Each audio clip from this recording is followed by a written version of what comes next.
Payot Libraire et l'Hebdo vous présentent Marque-Page.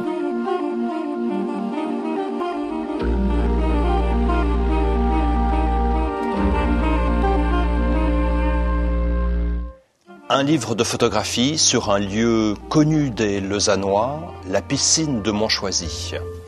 Deux photographes, l'une bernoise, Nicole Amneter, l'autre vaudois, Nicolas Safari, ont jeté un regard très personnel sur ce lieu qui est aussi un lieu de mémoire. Il remonte aux années 40, mais la plupart des Lausannois, sans doute, connaissent ce lieu. Et là, on a des visions très personnelles de cette piscine qui est aussi, comme vous le savez, une patinoire l'hiver.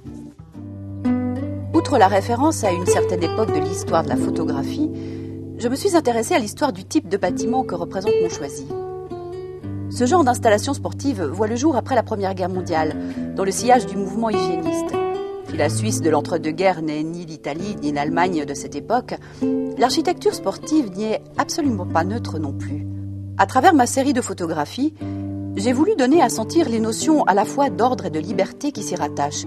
Au début, les images prises au sous-sol où se trouve l'équipement technique, notamment la machine à faire des vagues, occupaient une place plus importante dans la série. Elles constituaient une métaphore des forces idéologiques sous-jacentes ayant présidé à l'avènement de cet espace de prétendue liberté situé en surface. Un double intérêt pour ce livre. D'abord la qualité des photos, la qualité de ces deux regards photographiques sur ce lieu un peu mythique.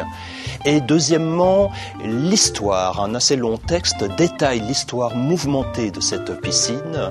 Dans les années 30, les promoteurs sont allés voir Mussolini pour avoir de l'argent. On apprend aussi que la technologie des vagues est assez unique, a été ensuite appliquée un peu dans toute l'Europe. Bref, un fourmillement de détails très étonnant, très instructif, très distrayant. Payot Libraire et l'Hebdo vous ont présenté Marque-Page.